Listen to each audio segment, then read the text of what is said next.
Paul, how you doing? Mr. Sand, how you doing? It's good to be here, man. It's good to be back. It's been a while. Good to be doing Dyson Sphere time. It's been too long. Stop. It's Dyson Sphere time. Oh, that was good. That was like TVPM good. We do aspire. All right. So we're back because Dyson Spheres are all over the news. Yes, in a big way. In a big way. Should we go have a look In at a the big way, news? which you're going to tell me about today. Which I'm going to tell you about today. And by the news, I really do mean the LinkedIn feed of Philip Johnston. It's now the only news that matters, right? Makes life a lot easier. Should we go have a look, see what's happening? Take us away, Ben.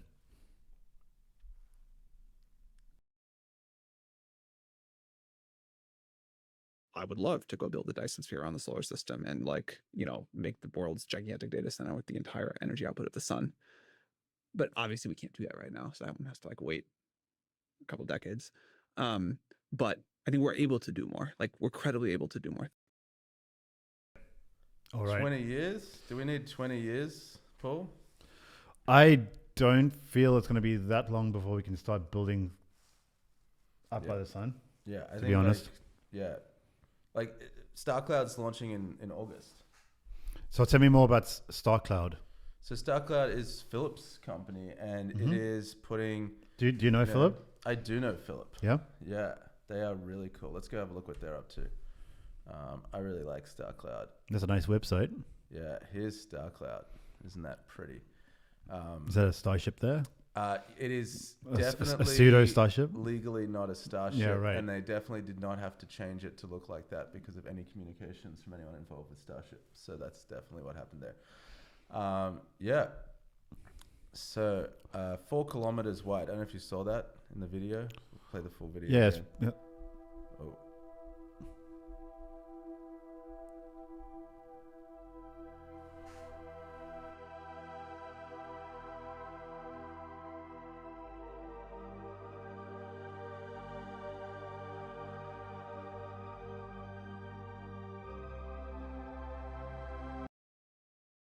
All right, so it's pretty, but the main thing I wanted to point out there was it's they're saying 4 kilometers, and so I was chatting with Philip, and I said, look, if you go near the sun, then you're only going to need a fraction the amount of solar panel to actually, like 1/800th the amount of solar panel. Sure.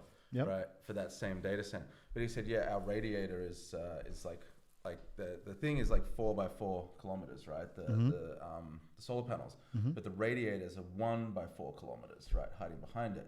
He's like, if I make my solar panels tiny, then how do my radiators fit behind the solar panel? And I'm like this, right? Like perpendicular, right? Yeah, right. They just Yeah, go yeah. into the shadow. Yeah. So it'd be good to do a little bit of angular stuff because the sun's a big circle. And So you were telling angles. him this personally? Yeah, we were chatting. Yeah, Having a little lazy chat. yeah, a little lazy chat. Yeah, cool. So okay, I think again, is StarCloud a data center in space? StarCloud's a data center in space. That's basically what it is. So I love it. yeah, I love it. they want to go and put data centers in modules that then go into space. And so their innovation is the cooling. It is the radiator. Right. Because that is the bit that's not solved, right? Obviously, we've got solar panels in space. You Yep. can put, there's lots of computers in space. Sure. That might need to figure out some extra shielding or something. But, there's people using laptops in space and there's all kinds of computers in space. So that part works. But what we don't know is how to actually cool that much stuff efficiently. So that is really what their innovation is all about. And yeah, they're going to go whack something, I think, on a Falcon 9 this August and Hell yeah. give it a little try and then scale up from there. So I don't think we need to wait 20 years for a Dyson sphere because, what is a Dyson sphere, right? I think a Dyson sphere is It's like it's like Starlink around the sun. Yeah, it's Starlink around the sun, and we're already around the sun, and Starlink's already around us. So Starlink is. I don't see why we can't start building we're this. already at point. We pretty much need 1% Dyson sphere just with Starlink, and now we're just gonna grow that number. Yeah, I mean the missing piece is Starship. Yeah. Yes, the missing piece. Yeah, But it's coming. It's coming there was along. a little bit of missing piece just a couple of weeks ago, Yes. which is a little sad, but yeah, it's coming, and It is what's gonna coming. Change it. So yeah, I think Sam is directionally correct, but timeline, we're already heading there, and it already makes sense now. All right, let's see what else these guys have got to say, and we've got another one from Sam. Let's check it out. But I hope that eventually humanity is consuming way more energy than we could ever be generating on Earth. Yeah. Even if we switch entirely to fusion, like at some point, if you scaled up Earth's current energy use by a factor of 10 or 100 or whatever, you're just like heating up the Earth too much from the waste heat. Right. Yeah. But we got a big solar system out there. Doesn't all this stuff that we're talking about mean that like space is both like really important and becomes more likely in general? Yes. Like we're going to space. I hope so. Yeah. Kind of sad if we don't. Yeah. It seems like that. It's funny. Should I make a rocket company? I told you that I thought you should make a Okay. rocket company. That's There's a why I bunch of asked. things I think you should. I don't know why not. What Do you think he's? I think he's actually semi-serious about that last bit. Are you thinking what I'm thinking? Yeah, I'm thinking. I'm thinking exactly what you're thinking. Yeah. Should Sam make a rocket company? Well, he would be in good company if he did. We'll be seeing a little bit of that company a little bit later on today. Do you know if there's any like podcast polling technology? Because that would be great to poll the audience to see if. Oh yeah, like real time. Yeah, that'd like be they awesome. do in the lecture theater. Yeah. And like the answer is B, and like you're all gonna, Yeah. Yeah. Yeah, I think we could do that if we did this in real time. Real time. Yeah. So sorry, I interrupted you before. Yeah. Should Sam make a rocket company? I'm not sure if he needs to, but it feels like, well, maybe he does, since Sam and Elon are not exactly BFFs currently. I think I actually think the rivalry. Crank it up. Why not? Yeah. Let's have another rocket company. We all win. If those two go to war, I guess. Okay. Moving right along. Hot takes with Paul. Sam and Elon war is foretold. Let's go have a look at a little bit of what else is going on. We've got another one here. So StarCloud has now partnered with Starcatcher. All right, to look at some power beaming. I haven't actually read this one, so let's go take a look at it. All right, so Starcatcher is doing some power beaming. Okay. Starcatcher Industries and StarCloud have announced a strategic partnership for utilization of Starcatcher's orbital energy grid. To I feel like you accelerate should be doing like the highlighting thing. the deployment Yeah, there we go. and enhance the performance of StarCloud's on-orbit data centers. Via this partnership, Starcatcher will deliver dedicated solar energy to the forthcoming StarCloud constellation via the company's advanced orbital power grid, the Starcatcher network. Come on, is this not the Dyson sphere? This is the Dyson sphere. Paul. Pretty much. It's like Dyson Sphere 0. All right, we're building LEO satellites. Yep. With compute. Yep, that's StarCloud. All right, first its kind space-to-space power beaming service by transmitting concentrated solar energy to clients' existing onboard solar arrays with no retrofit required. That's a great idea. Concentrated solar energy to existing onboard solar. They're making mirrors and they're pointing the mirrors at other people's solar panels. Yeah, so if you're in the International Space Station or whoever, they probably won't do that first because there's... It might get a little toasty. What if the mirror doesn't point quite right? Yeah. Do you ever do that in SimCity? SimCity 2000? Yeah, I still love that. Yeah. You'd miss a couple occasionally. Yeah. All right. Why didn't we have that yet? Well, I guess Starcatcher's working on it. We have it. We have Starcatcher. Starcatcher. It's a cool Do you reckon name. they played SimCity 2000? I reckon we should talk to them. We're like, how much of this was SimCity 2000 inspired? The first space energy grid designed to eliminate power constraints of satellites and other spacecraft. Mm-hmm. Yeah, cool. All right. So sorry, when are these guys starting? I guess that's the key thing. When are they doing anything? I know you just went briefly over it, but when are they? Well, I don't know if there's a timeline for when Starcatcher is up there, but StarCloud has announced August as their date. Okay. So StarCloud are going up. They're Their putting- first, not like the 4 kilometer. Yeah, obviously, but like a little one, an Arduino or something. Yeah, well, a bit more. I think they're gonna put some GPUs up there. They're gonna put some GPUs Okay. up soon. Yeah, yeah. So that's super exciting. All right. So this is not the only news recently. Here is the big one. All right, this is the big one, which is the information's big piece.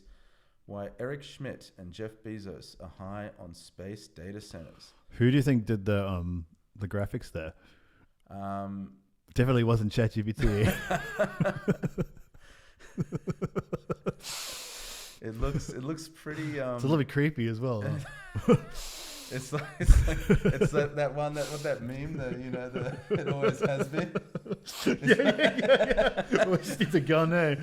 Missed opportunity right there. Cool.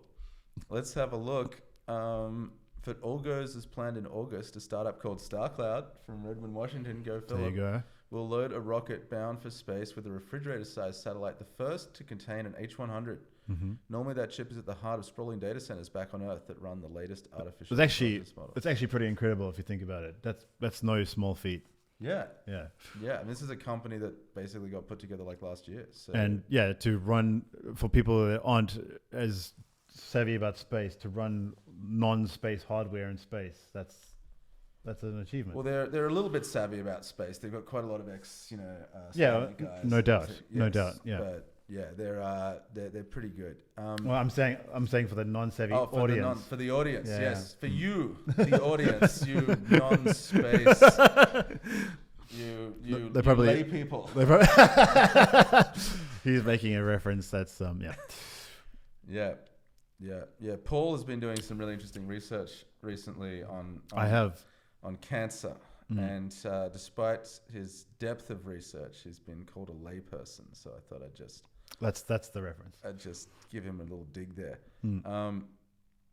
All right. Compared to existing data centers, the StarCloud satellite was comically underpowered. Please, come on. They're doing they're doing Starcatcher. How is this comically underpowered? Anyway, I guess this. When was this announcement made? This was June 10, and this article was June 6. All right, fine. They didn't know about Starcatcher when they put this out. Go back to the other website. So the announcement. Sorry, the other one that you had before. If you scroll to the top. Oh, no way. Sorry, I missed that. Yeah. So what, are they looking to beam power to the data center? Is that like a future project? So one of these is going to be StarCloud, and the other one's going to be StarCatcher with some mirrors, and they're going to shoot the. That's awesome. They're going to reflect some. That's super solar cool. at it to give it a little. Yeah. Well, it's bringing the Dyson sphere to you, right? Because the whole point of being near the sun is you're getting more power per solar panel. But why go to all that effort to go to the sun when you can just put a mirror True. in orbit and just point it? Or you could go to the sun and put a mirror right by You could, there you go. We got to get started somewhere, and I love this. Yes. So it's happening, folks. Piece by piece, the Dyson sphere is happening. All right. Okay. Ultimately, they want to build the first gigawatt data center in space. We know that, all right? We know about StarCloud. So let's go have a look at what else is. So Axiom. All right, hold on. StarCloud's tail fins. Do you need tail fins in space? I mean, I guess you need tail fins. You don't really need tail fins to get to space. I think this author could use a little astro. Axiom Space, which plans to launch 2 orbital data center nodes with a mix of CPU and GPU. Hang on. So wasn't Axiom weren't they doing like tourism? Is that what they were doing? Axiom Space. Let's have a look. Axiom. Axiom Space. Yeah, they're doing Axiom. So they're going from tourism to data centers too. Interesting. Yeah. That is interesting. Yeah, well, maybe this is the transition, right? If all the crypto guys can get into data centers, why can't all the space tourism guys? But it does actually signal that it's changing more from conceptual and people like poo-pooing it to absolutely. It's a shift. Yeah, interesting. Or the start of the shift. Yeah, it's not just startups. Some of tech's most influential billionaires buy into the idea too. All right. In April, when a journalist on X suggested that former Google CEO Eric Schmidt bought a controlling interest in a rocket company, Relativity Space, with the goal of putting data centers into orbit, Schmidt replied with one word: yes. Okay. All right, Eric Schmidt. All right, some big bucks. Now, Jeff Love Jeff. There he is. Look at him. He's having a great time. Mm. Meanwhile, Jeff Bezos has long said that he started his rocket company Blue Origin to make it possible to move pollution belching industries off Earth. This I actually love. This is really what the point of the Dyson sphere is. Like just literally any industries really, like pollution belching or other. Just the Earth for people, plants, and animals. Space for just everything else. Yeah, agree. Yeah. According to a person who has discussed the subject with him, this is it's like a person familiar with the matter. According to a person who has discussed the subject with him, data centers are among those industries that he believes belong in space long term. All right, that's telling, coming from the guy who did more than anyone to kick off a frenzy of data center building when he ran Amazon, which operates the #1 cloud computing provider, Amazon Web Services. All right, so Don't they have they have Project Kuiper? Yeah, that's going up soon. Starlink. That's their Starlink competitor. So it's happening. Getting folks. a piece of the Folks, the new gold rush is in Leo. And I think China's building one too. You know, I think there might actually be a little bit about that down here. Let's well, yep, China. We'll get to that in a sec. You're right. Still, to say that the concept of orbital data centers has its doubters would be a bit of an understatement. The head-spinning array of technical and financial impediments to making them work, from guarding their computers against radiation, to maintaining them, to affording the expense of getting all that hardware into orbit in the first place. Sure, maybe a company can stick a few computers for the lightweight model. Show me the calculation suggests this is even feasible, said Oren Etzioni, the former CEO of the Allen Institute for AI and a professor emeritus of computer science, University of Washington. It isn't likely there'd be much talk of sticking data centers in orbit if there wasn't a borderline freak out back on Earth about how to power them all. In the US, data centers are forecast to consume 12% of total US electricity by 2028, up from 4.4% in 2023. And like that's a valid point. I sent a friend one of those charts from our world in data the other day, and it had China's energy installed gigawatt capacity or whatever it is, going on an exponential, and the US was more or less a straight line, or like it was very, very linear. Yeah. But why that's important is just that coming back to this data center thing, where are they going to get the power from? If you could make it all one just package, that you have your data center and your power all one thing, you just shove it into space, boom. Absolutely. So I think, this argument here from this Oren Etzioni, sorry, Oren, we're going to have a little bit of a go against you now, because you said the problem is radiation to maintaining them, radiation, maintaining them, affording the expense of getting it all in the first place. All right, which one of those do you want to knock down first, Paul? Well, let's go with radiation. Radiation. Reddit talks about the H100 going into space towards the end of this year. Yeah, how much computer hardware would you think is in space right now? A ton of it. Like every satellite that exists. But it's hard to say what percentage of that is like hardened against radiation. Sure. Yeah, so but like we know how to do it at least 6,000 times now. Yeah, and another thing just you could add is like there's a lot of standard, probably like MacBooks and stuff on this International Space Station. Which so wouldn't have had that much done to them. Exactly. Yep. Yeah, I guess they've done something for the people there. You'd hope. Yeah. Cool, but yeah, like we put computers in space. Maybe they need a little bit of something, but it's not exactly an unsolved problem. And then what about expense? Expense? Well, I mean that is literally the point of Starship. Yeah, I know. It's not going to cost much. I mean the significance of Starship to everyone that doesn't know is just it's game changing. Really. Yeah. Really, really, really, really cheap. Let's maybe we can bring up a cost curve there. All right. How much does it cost to put stuff in orbit? Let's go have a look. Why don't we pull that one into the mix? Starship will cost $10 a kilogram, down from over 1,000. So here's let's look at that one big. Yeah, there we go. Oh, and we're in the way. Maybe we can get out of the way. Do I know how to get us out of the way? Let's find out. I think I do. Whoa. Here we go. We're somewhere. This is the first on Dyson Sphere time. There we go. Cool. All right. So right now it costs a ton to go and put stuff in orbit. Already SpaceX is making it pretty good with the Falcon 9, and reasonably good with the Falcon Heavy, but Starship is, so they're saying estimated like. So we got a $200. chart here. Or the y-axis is price, and the x-axis price per kilogram. Yes, and the x-axis is time. Yeah. So we have around what is that? It looks like 20,000 per kilogram.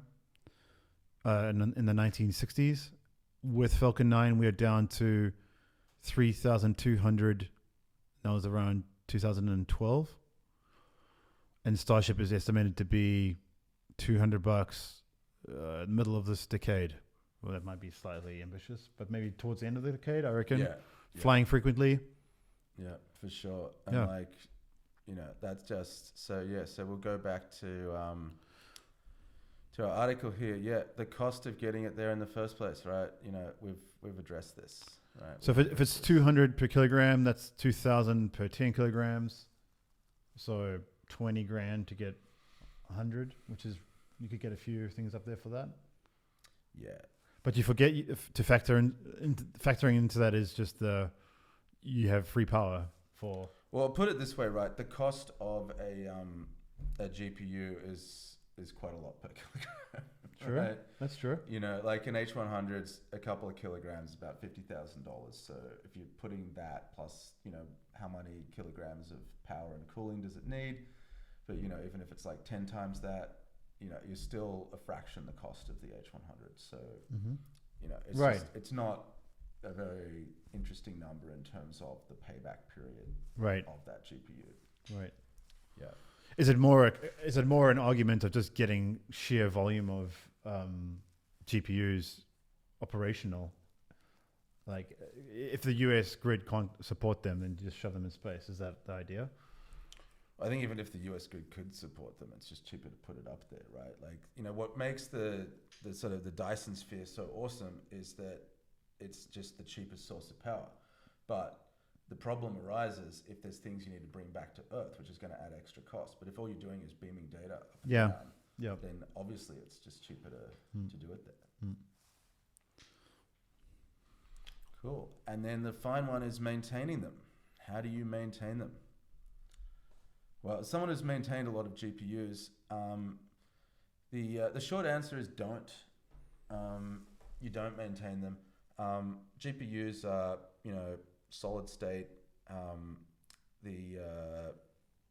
Like at a hardware level, they don't really break. So software crashes, you need to restart them. That can be done remotely. All right. The hardware failures that occur are usually power systems and cooling systems failures. So if you make them simple, but also if you've got redundant paths in the power, right, then you just switch over to a working power module. And yes, a few things will fail for, whatever reason, maybe even some of this cosmic radiation, right? But, what is the payback period you need on a GPU? And you just deorbit them and let them, turn into stardust. Yeah. So sorry, Oren, you're 3 for 3 there as not providing reasonable objections. All right, let's move on. AI models are the biggest factor in that surge. Yeah, so I think the latest data that I saw was NVIDIA's, roughly half, maybe slightly biased in training, but, that is like where their, GPU for AI is going. And training, certainly, they've got no latency problems. And even inference, there's a lot of things where like 20 to 40 milliseconds is just not a problem, which is what Starlink delivers. So, yeah, we can put that. It's kind of handy having Starlink there as well. Yeah, to get your Dyson Sphere running. Absolutely, yeah. it's a good bootstrap for the Dyson Sphere. Yeah. Big data center operators like Amazon, Microsoft, Google, and Meta platforms, meanwhile, are plowing money into nuclear power, geothermal, and other sources of clean energy to meet their future needs, though it's too soon to say whether and when those investments will pay off. All right, well, look, so what is investments with so the reason they have to put money into nuclear power, geothermal, and other sources of clean energy, or any energy at all, is they're being told they're not allowed to build data centers. All right, that is why. Why? So let me see if I can pull this up here. Yeah.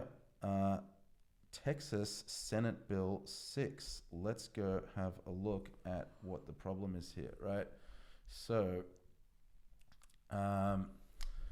Texas law gives grid operator power to disconnect data centers during crisis. What? Yeah, data centers and other When did this come out? This is... No. Whoa. Okay. They've been talking about it for a while. I don't know if the law actually just got put in. I did hear about this a few weeks ago. So by the way, for everyone listening, the June the 25th, 2025.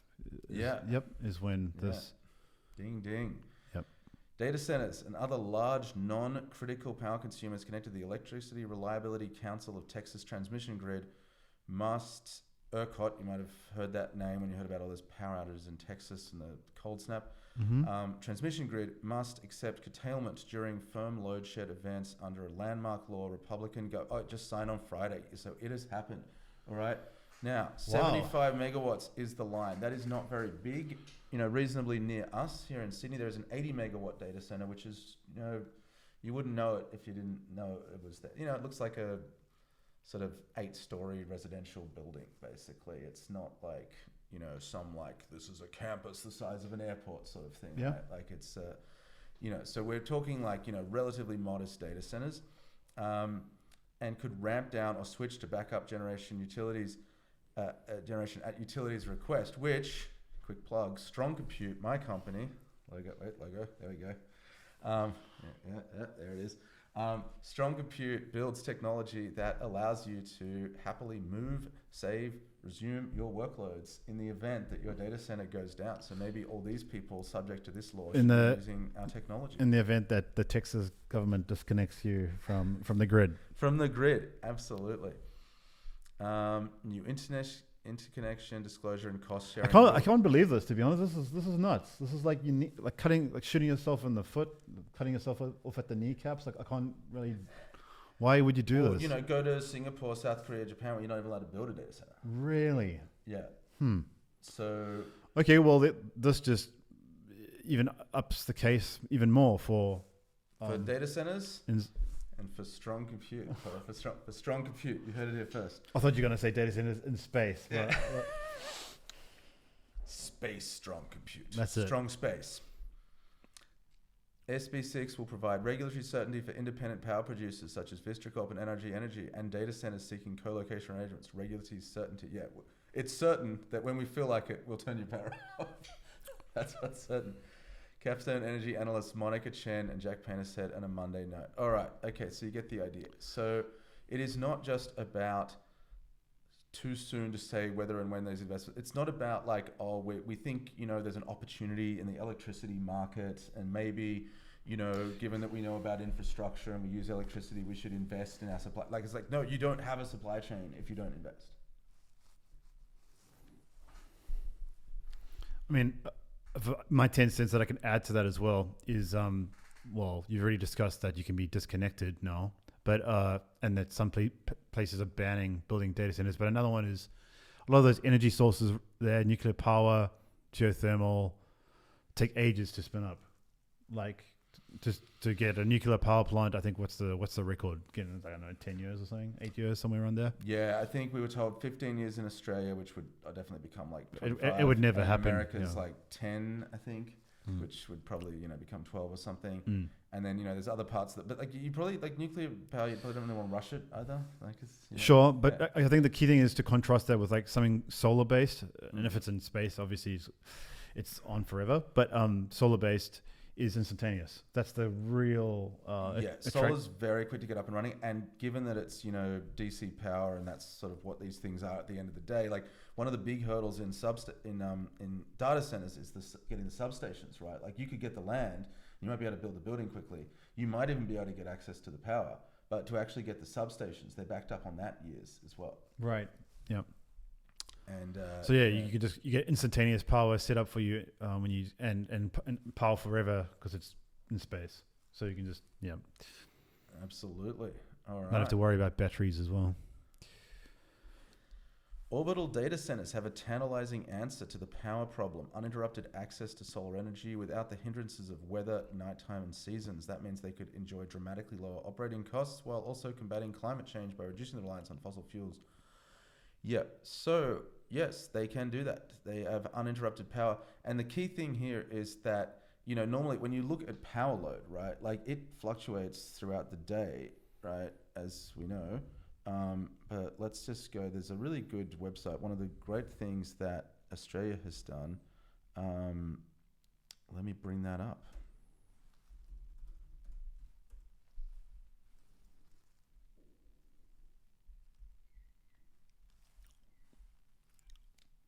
So this is the AMO NEM dashboard. This tells you what's happening with power in Australia. And if we go and look, I think we have to do it state by state. So let's go have a look. Let's go have a look at New South Wales.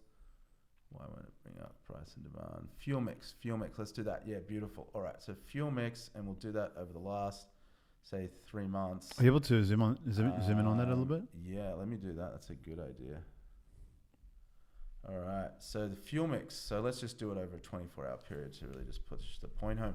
So we can see here that across Australia, solar is only available for a small part of the day, and battery is only doing a little bit of work after that to buffer the solar. What do we do with hydro? We kind of turn it up and down as we need it. It's sort of the only renewable that we can really do that with. Wind, it's windy when it's windy.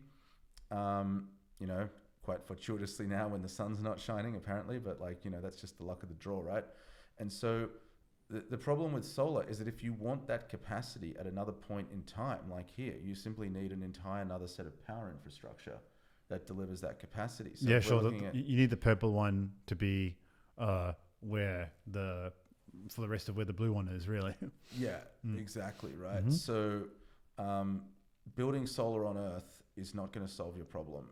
Because even though it's quick, you're only going to have data center for some hours of the day. 9 till 3 p.m. Yeah. I hope you didn't want any other data center fault. You good with that? 9 to 3 p.m. Yeah. Look, and we can push this stuff around the world, but then the problem is, you've got these extremely expensive GPUs that are doing nothing for a very large chunk of the day.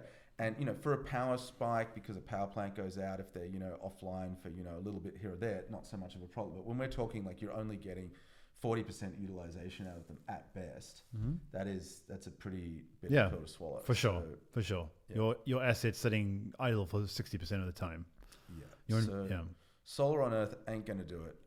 We'd need way too many batteries. Or, I would like to see, giant cables around the world because the sun's always shining somewhere. But, a lot of geopolitical risk around that. We did try that with Sun Cable going from Northern Territory to Singapore. What happened there? I don't know. Politics.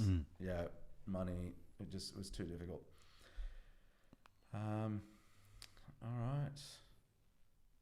Okay, data centers. Okay, yeah, that's not really very interesting. All right.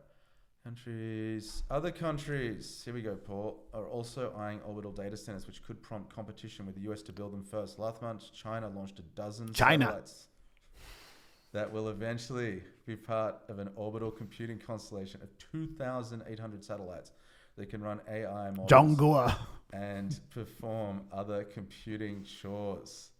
All right, space news. Let's go have a look at that. China, what are you doing, China? First of 2,800 satellites for AI space computing constellation. Yeah, right. What do you reckon? I think they'll do it. If they make it a strategic priority, they'll... But they won't be NVIDIA chips, will they? They will not be NVIDIA chips. They'll be the Huawei chips. Star Compute Program, a collaboration between Ada Space and the Zhejiang Lab. All right, it is happening, folks. The Dyson Sphere. It is Dyson Sphere time. It sure looks like it. Orbital data centers are starting to pick up buzz in Washington in April during the Hill and Valley Forum, a gathering of tech and political luminaries in the city. Republican Senator Mike Rounds of South Dakota told an audience that U.S. control of AI won't happen unless it can solve the energy problem it's creating, and it has to consider the option of putting data centers in space. Folks, it is the space data center race. It is on. And why it's not? Happening. I mean, this, in episode 0 of It's Dyson Sphere Time, we briefly talked about reasons of going into space in the first place to set up a space-based economy. And I think space-based economy. Yes. And I think that you know, I think we've had like taking photos of Earth is like, I don't know, maybe the first market. The second one is communications. So we're going hard on that with Starlink at the moment. And maybe the next one to come after that is data centers. All like where you need to transmit data, I guess. It makes a lot of sense. Absolutely. So, you know, basically, you don't sound crazy at all, as John Clark said. It is not crazy. All right, what do we got here? There's a little bit more around all the logistics of this. It does mean, though, when we get to AGI, we won't be able to burn the sky like in the Matrix. Does it? But yeah, I well, don't know. I don't know. That's what. Burn the sky. I guess we can. I think we could achieve that if we wanted to. Yeah. Because we can still beam the data back in, even if we've burnt the sky. But the AIs, they're good. They're gone. They're in the solar system, and. All right, folks. So as you can see, the logistics of creating the matrix are very challenging, but we can put data centers in orbit. I think that's pretty cool. Yep. Is that the final article you have for us today, Ben? That's what I've got for you today, Paul. Well, I think that's quite a lot. There was a bit of buzz around the Dyson sphere. Always good to hear. I also found an article on your Facebook page talking about Dyson spheres from 2018. So see, I was always ahead of the times, Paul. That's what I've been trying to tell everyone. If you just listen to me, Albanese, if you just listen to Ben, yes, we can get Australia, make Australia great again. Yeah. All right. It's always a pleasure to have you. All right. Thank you, sir. Cheers, mate. Yeah. Cheers.